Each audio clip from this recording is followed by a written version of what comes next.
নমস্কার বন্ধুরা, Piyali lifestyle with village ফুডে সকলকে স্বাগত জানাচ্ছি। আজকে আমি কুমড়ো এনেছি। মিষ্টি কুমড়ো দুর্দান্ত একটা নিরামিষ রেসিপি তোমাদের সাথে শেয়ার করব। ভিডিওটা স্কিপ করবে না, প্রথম থেকে শেষ পর্যন্ত দেখার অনুরোধ রইল। এখানে দেখো, একটা কুমড়োর আমি হাফ নিয়েছিলাম, এর থেকে কুমড়োটা কিন্তু আমি হাফ নিলাম। তোমাদের যতটা লাগবে, মানে এখানে 750 কুমড়ো আমি নিয়েছি। কুমড়োটা তোমরা কম বেশি করে নিয়ে নিতে পারো। প্রথমে আমি কুমড়োটা কেটে নেবো। একটা বটি নিয়েছি, আমি বটি দিয়ে কাটবো। তোমরা তোমাদের সুবিধা মতো কিন্তু কেটে নিতে পারো। আর কচি কুমড়ো হলো ছোকাটা ফেলতাম না। কুমড়োটা কিন্তু এইভাবে ছোকাটা পরিষ্কার করে নিতে হবে। আর কুমড়োর উপরের অংশটা দেখো, উপরে দিয়ে যে বীজটা আছে, বীজটা আমি পরিষ্কার করে নেবো। খুব সহজেই তোমাদের সাথে রান্নাটা শেয়ার করব। এইভাবে আমি প্রথমে কুমড়োগুলো কেটে নিচ্ছি। এখানে কথা বলতে বলতে সব কুমড়োগুলো কেটে নিয়েছি। এবার কুমড়োগুলো এরকম ডুমু ডুমু করে কাটবো। খুব বেশি ছোট করে কাটবো না, কিন্তু একটু বড় বড় করে কাটবো। আর ছোট কাটলে কুমড়োটা কিন্তু তাড়াতাড়ি গলে যাবে। এইভাবে বড় বড় কাটলে কিন্তু কুমড়োটা একটুও গলবে না। এখানে কথা বলতে বলতে কুমড়োটা কাটা হয়ে গিয়েছে। এবার কুমড়োটা আমি ধুয়ে নিয়ে আসবো। এদিকে কড়াই বসিয়ে দিয়েছি। কড়াইয়ের মধ্যে 2 চামচ সর্ষের তেল নিলাম। তেলটা গরম হয়ে গিয়েছে। এখানে ধুয়ে রাখা কুমড়োগুলো নিয়ে নিলাম। এর মধ্যে আমি স্বাদ অনুযায়ী লবণ নিয়েছি, প্রয়োজন মতো, মানে ছোট চামচের 1 চামচ হলুদ নিয়েছি। এখন হলুদ ও লবণটা কুমড়োর সাথে নেড়ে চেড়ে মিশিয়ে নেব। আর মিডিয়াম টু হাই আগুনে কিন্তু কুমড়োটা ভাজতে হবে। মিডিয়াম আগুনে কুমড়োটা ভাজলে কিন্তু একদম গলে যাবে। এখানে হলুদ ও লবণটা মেশানো হয়ে গিয়েছে। এখন ঢাকা দিয়ে আমি 2 থেকে 3 মিনিট কুমড়োটা লাল করে ভেজে নেব। এর মধ্যে একটা মশলা রেডি করে নিই। এখানে একটা বাটি নিয়ে নিলাম। এবার এর মধ্যে আমি 1 চামচ জিরে নিয়েছি। যতটা জিরে নিলাম তার হাফ ধনিয়ার গুঁড়ো নিলাম। অবশ্য কিন্তু তোমরা মাপটা মনে রাখবে।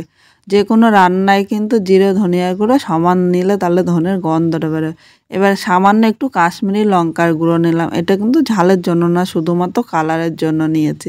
ইচ্ছে করলে তোমরা এই লঙ্কার গুঁড়োটা কিন্তু স্কিপও করতে পারো। এর সাথে আমি স্বাদ অনুযায়ী লবণ নিলাম। খুব সামান্য নিয়েছি, কারণ কুমড়ো ভাজার মধ্যে একবার লবণ দিয়েছি, তাই বেশি লবণ লাগবে না। প্রয়োজন মতো হলুদ নিয়ে নিলাম। এবার সামান্য একটু জল দিয়ে সব মশলাগুলো ভালো করে মিশিয়ে নিতে হবে। এইভাবে মিশিয়ে মশলাটা 5 মিনিট রেখে দিলে কিন্তু একদম গুঁড়ো মশলার মতো স্বাদ আসে। এখানে দেখো সব মশলাগুলো ভালো করে মিশিয়ে নিয়েছে, আর এর মধ্যে একটুও জাম নেই। এবার মশলাটা এক সাইডে রেখে দেবো। এদিকে ঢাকনাটা তুলে নিলাম। কুমড়োটা কিন্তু ভাজা হয়ে গিয়েছে, আর কুমড়ো থেকে দেখো হালকা জল বেরিয়েছে। এখন আমি আরও 2 মিনিট এইভাবে ভেজে নেব, কারণ এই জলটা কিন্তু নাহলে থেকে যাবে। আর এই জলটা পুরো টানিয়ে নিতে হবে, তাই মিডিয়াম টু হাই আগুনে কুমড়োটা আরও 2 মিনিট ভেজে নিতে হবে। এর মধ্যে পাশে একটা উনানে আমি আর একটা কড়াই বসিয়ে দিয়েছি। এই কড়াইয়ের মধ্যে আমি হাফ চামচ জিরে ও হাফ চামচ মৌরি নিয়েছি। জিরে ও মৌরি অনবরত মিডিয়াম আগুনে ভেজে নিতে হবে। শেষে এর গন্ধটা কিন্তু দুর্দান্ত লাগবে। এখানে দেখো জিরে মৌরি কালারটা চেঞ্জ হয়ে গিয়েছে, এর থেকে বেশি ভাজবো না। এবার আমি নামিয়ে নিলাম। এখন গরম গরম কিন্তু এটা বাটা যাবে না। 5 মিনিট এইভাবে ঠান্ডা করে নিতে হবে। এদিকে কুমড়োটা কিন্তু ভাজা হয়ে গিয়েছে, আর কুমড়োর গায়ে আর জল ভাবটা কিন্তু নেই। এখন কুমড়োটা আমি নামিয়ে নিলাম। এবার এই কড়াইতে আবারও আমি 1.5 চামচ সর্ষের তেল নিলাম। খুব বেশি কিন্তু তেল লাগবে না। তেলটা এখানে গরম করে নিয়েছি। এবার এখানে একটা শুকনো লঙ্কা সম্বাদ দিলাম, আর হাফ চামচ আমি মৌরি সম্বাদ দিয়েছি। মৌরি সম্বারের গন্ধটাই কিন্তু দুর্দান্ত লাগবে। ইচ্ছে করলে তোমরা মৌরির বদলে এখানে কালো জিরাও দিতে পারো, কিন্তু একবার মৌরি দিয়ে খেতে পারো, দুর্দান্ত লাগবে। 1 সেকেন্ড আমি ভেজে নিয়েছি। এবার এখানে যে মশলাটা আমি রেডি করে রেখেছিলাম, মশলাটা এর মধ্যে নিয়ে নিলাম। বাটির গায়ে দেখো অনেকটাই মশলা লেগে আছে, তাই বাটিটা ধুয়ে সামান্য জল নেব। খুব বেশি কিন্তু জল নেব না। এখন মিডিয়াম টু লো আগুনে মশলাটা ভালো করে নেড়ে চেড়ে মিশিয়ে কষিয়ে নিতে হবে। আর মশলা যত কষানো সুন্দর হবে, এই কুমড়ো তরকারিটা কিন্তু ততটাই খেতে ভালো লাগবে। এখানে আমি 4 মিনিট মশলাটা কষিয়ে নিয়েছি, আর দেখো মশলা থেকে কিন্তু তেলও ছেড়ে দিয়েছে। একটা সুন্দর ভাজা গন্ধ বেরিয়েছে। এবার এখানে আমি ভেজে রাখা কুমড়োটা নিয়ে নিলাম। এই মশলার সাথে নেড়ে চেড়ে মিশিয়ে আরও 1 থেকে 2 মিনিট আমি কষিয়ে নেব। 2 মিনিট কষানো হয়ে গিয়েছে। এবার এখানে কিন্তু আমি খুব বেশি জল দেবো না, কারণ কুমড়োটা আগে থেকে ভেজে নিয়েছি। আর খুব বেশি জল দিলে কিন্তু গলে যাবে। সামান্য একটু জল নিয়ে নিলাম। এই জলটা কুমড়ো মশলার সাথে ভালো করে নেড়েচেড়ে মিশিয়ে নিয়েছে। আর অবশ্যই আপনারা কিন্তু গরম জল নেবেন। গরম জল নিলে ঝোলটা তাড়াতাড়ি ফুটবে, ঠান্ডা জল নিলে কুমড়োটা শক্ত থাকবে, তখন খেতে ভালো লাগবে না। এবার এখানে 2টো কাঁচা লঙ্কা নিয়েছি। আপনারা কিন্তু খেয়াল করেছেন আমি কিন্তু আগে কোনো লঙ্কা দিইনি।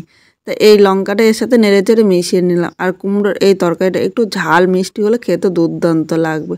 লঙ্কাগুলো প্রচণ্ড ঝাল, তাই আমি 2টো দিয়েছি। আপনারা যেরকম ঝাল খাবেন সেই হিসাবেই নেবেন। লঙ্কাটা এর সাথে নেড়েচেড়ে মিশিয়ে নিয়েছি। এখন এর মধ্যে 1 চামচ চিনি দিয়ে দিলাম। অবশ্যই একটু মিষ্টি দেবেন, মিষ্টি না দিলে এর স্বাদটা ব্যালেন্স হবে না। আর কুমড়োর এই তরকারিটা কিন্তু আমি ঝাল মিষ্টি তৈরি করছি। আর বাড়ির ছোট থেকে বড় সবাই কিন্তু এইভাবে করে দিলে খুব পছন্দ করবে। রুটি বা পরোটা দুটোর সাথে কিন্তু দুর্দান্ত লাগবে। এখানে দেখো কুমড়োটা কিন্তু আমার সেদ্ধ হয়ে গিয়েছে। আর 1 থেকে 1.5 মিনিট আমি এইভাবে রান্না করে নেব। আজকে খুব সাধারণভাবে নিরামিষ এই কুমড়োটা রান্না করেছি। তোমাদের কীরকম লাগলো কমেন্ট করে জানাতে কিন্তু ভুলো না। এখানে কথা বলতে বলতে কুমড়োটা হয়ে গিয়েছে। এবার এখানে যে মশলাটা আমি রেডি করে রেখেছিলাম, দেখো মশলাটা কিন্তু হাতে আমি গুঁড়ো করে নিয়েছি। পাটায় করলে একদম মিহি গুঁড়ো হতো, আর একটু দানা দানাভাবে গুঁড়ো করলে কিন্তু মশলাটা সুন্দর হবে। এবার এই মশলাটা আমি ছড়িয়ে দিলাম।